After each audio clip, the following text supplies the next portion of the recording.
I guess let's just get this out of the way. Trump was arraigned, I guess is the term. He was charged in New York with 34 felony counts of falsifying business records. Alvin Bragg alleged Trump orchestrated a catch and kill scheme as well to suppress damaging information before the 2016 election. Of course, Trump pleaded not guilty and did a feisty press conference or speech, rally at Mar-a-Lago after that. Prosecutors say the scheme involved falsifying business records to conceal payments to Stormy Daniels. We know all that. Same thing Michael Cohen went to jail for. The indictment wasn't a speaking indictment where it explained all the details. So Alvin Bragg hasn't tipped his cards by explaining in detail what the legal theories are and which information he has. And he was pretty clear about that he was not going to tip his cards, which makes this even more hard to understand what's going on and creates even more divisiveness. Predictably, the right is framing this as a witch hunt. But surprisingly, many on the left, including former SDNY head Preet Bharara of the amazing podcast Stay Tuned with Preet, which I love, he felt this was the weakest of the four major investigations that Trump is under, and he expressed some concerns on his podcast that it was light and not detailed, and he might have not actually pursued this unless he had a 99% or something like that chance, because it is the president's. Sachs, I guess everybody's expecting us to fight over this, but to just be a little preemptive here, as much as I think Trump is like the most unethical person to ever hold the office, this does seem a little light. And I'm hoping Bragg has the goods on him, because why bring a misdemeanor case? You know, and these are all, I guess, misdemeanors that are being elevated to felonies because of tax evasion, possibly, or election interference. So what are you, steel man, or just generally speak about the case here? Because I know that you're a man of law and order. Well, many people on the left are criticizing this case. Jonathan Chait, who's a liberal writer for the New York Magazine, wrote a good column about it.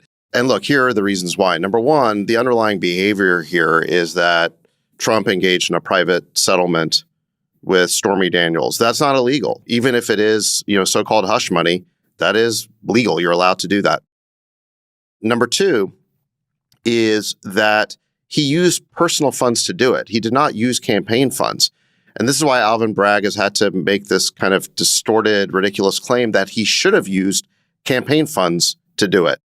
But does anyone believe that if Trump had used campaign funds, that wouldn't be alleged as the crime? So he's kind of damned if he does, damned if he doesn't here. I think that, what the law is trying to do with these rules around campaign funds is protect donors from candidates misappropriating them. And Trump had every right to use personal funds to engage in the settlement. It's a major distortion of campaign finance rules. Third, these campaign finance rules are federal laws. They're not state laws. So it's not up to Alvin Bragg to enforce them.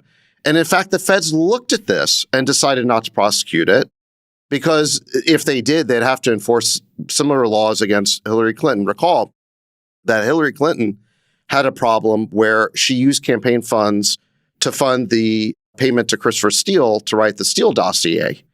And that was a real problem, and it was miscategorized as legal fees. And she had to pay a fine for that, but no one talked about locking her up over it. And no one was talking about, indicting her and sending her to jail. And so part of the reason why I think the feds didn't want to look at this is because they'd have to look at similar cases that are even more egregious. And then finally, the last thing is that we're well past the statute of limitations on this whole matter. So Alvin Bragg is really out here on a limb. He's past the statute of limitations. He's enforcing laws that are not his business to enforce. They're distorted interpretations of those laws. And the underlying conduct here is fully legal. So I think everybody is kind of like wondering why he's doing this. And I think there's two theories. Either Alvin Bragg is incredibly stupid, which he's not, or he's incredibly smart. Yeah. And the sort of the three-dimensional chess explanation that Ann Coulter has is that this is all a giant honeypot for Republicans, because they're all rallying around Trump here because they perceive, I think correctly, that he's being railroaded and he is the victim of a political prosecution. But in rallying around him to defend him, you see that Trump's poll ratings among Republicans in the primary are going through the roof. DeSantis are going down.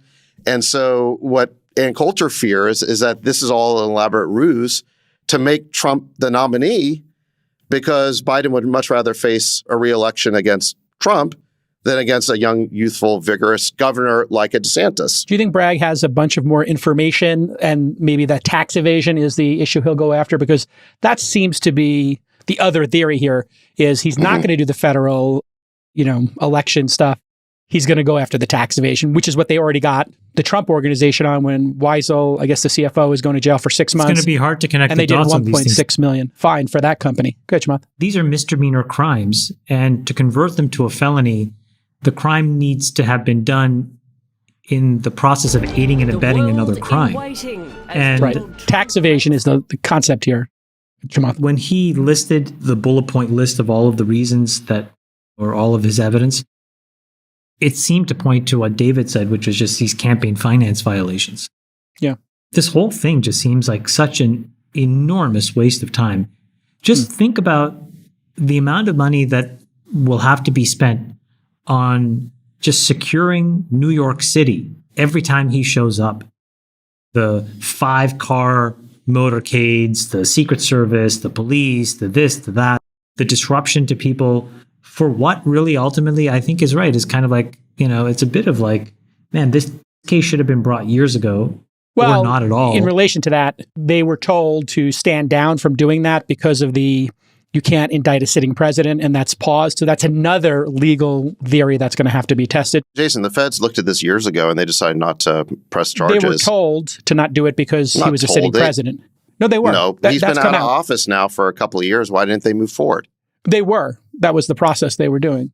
So that's it takes 2 years been established. The previous DA said he was told to stand down because the person was in office. Cyrus Vance decided not to prosecute on the same underlying offenses. That was his decision. He decided not to. Who told him to stand down? No one can tell him to stand down. Yeah, the office of... Cyrus Vance decided not to move forward with this very same case when the statute of limitations had not expired. Now it has, and Alvin Bragg's moved forward. Yeah, I mean, you really have to stretch here to come up with any kind of plausibility to this case. And I mean, you have to wonder why he's doing it. Is it just naked partisanship? Or are they trying to make Trump the Republican nominee? Well, here's what Vance said on Meet the Press this weekend. I was asked by the U.S. Attorney's Office in the Southern District to stand down on the investigation. And they were asked to stand down as well because of you can't indict a sitting president. So anyway, all this stuff's going to get done in the wash. I don't think we have to spend too much time on it because we'll find out, I think, in the coming weeks. Do the Democrats actually want him to get convicted? Then what? He's going to be under house arrest in Mar-a-Lago because he's not going to be sent to jail. And then what? Then DeSantis actually will win the nomination. So what exactly is the perfect outcome, which is to create this theater, waste taxpayer resources, only to have Trump acquitted just so that he can win the nomination and then he can go against Biden and lose? This seems so far-fetched and idiotic. Move on. Right. Close this chapter and move on. Totally. This is ripping the country apart for no reason and such a stupid case. Such a stupid case. What do you Even think the about people who would like to prosecute Trump, like you, Jason, I think have a problem with it. And one of the reasons why this is going to be counterproductive, even to the anti-Trump forces, is that by going first with this case, Alvin Bragg is poisoning the well for any future case he might bring against Trump, because now all future cases against Trump are going to be seen as painted with the same brush, which is a nakedly partisan sort of witch hunt.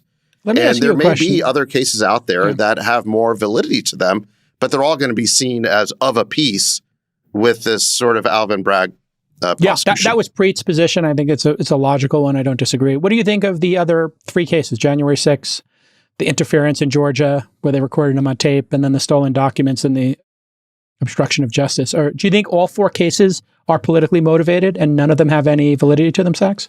I mean, look, the question you have to ask is, if Donald Trump was a private citizen who never ran for president, would he be the target of any of these prosecutions? I mean, he was, a high-profile business figure for decades, and he wasn't prosecuted like this. And so that's really the question you have to ask. And in this case, you actually had Cohen go to jail. Cohen did go to jail for the same crime, so the answer is yes. What? Michael Cohen wasn't prosecuted till after Trump was president. No, what I'm saying is, you asked if he was not do you really president, believe... if he would... Let me finish.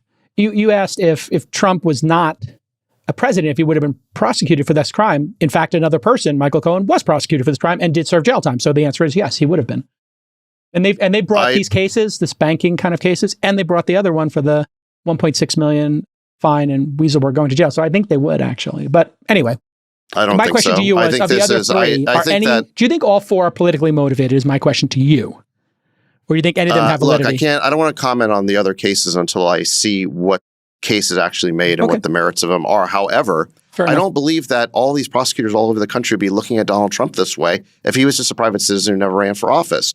And I think we have a big problem in our political system when political disagreements are criminalized. And this has been a nasty trend that's been going on for many years. It was usually, I guess, practice against staffers. You know, here or there, you'd have some executive branch staffer would, find themselves on the wrong end of a prosecution and they'd end up going to jail. Maybe they get pardoned or not. But now it's reached all the way to the top, and you have presidential candidates basically being prosecuted. And I do not believe they'd be prosecuted if they were not major political figures. And it looks really bad for the political figure who is leading it right now in the Republican Party to be Joe Biden's opponent in the next election, to be prosecuted by one of Joe Biden's political allies. I mean, if this were happening in some other country, the United States would be criticizing it as some sort of, banana republic type move. So this is not the direction we want our politics to go. And look, I don't disagree. Trump to be the nominee. I support a different candidate, but I think that to be interfering in our elections, for Alvin Bragg to be interfering in the political process this way, is a reach, and it's setting a horrible precedent for the future. I mean, we're talking about major presidential candidates being prosecuted. Let me ask a follow-up question then, Sachs. By local DAs. I mean, why would we want this? So let me ask a follow-up question then. The DOJ is currently investigating Hunter Biden, and then obviously that goes up to the big guy with the 10%. Do you think the DOJ should be investigating Hunter Biden, or do you think we should be giving a pass to presidents and their families? Well, the Hunter Biden case, I mean, this is one where you've got foreign governments basically paying off Hunter Biden for political access. Now, that may ultimately be legal because I think influence peddling is kind of a business that takes place all over Washington. But that actually does speak to the integrity of our political system.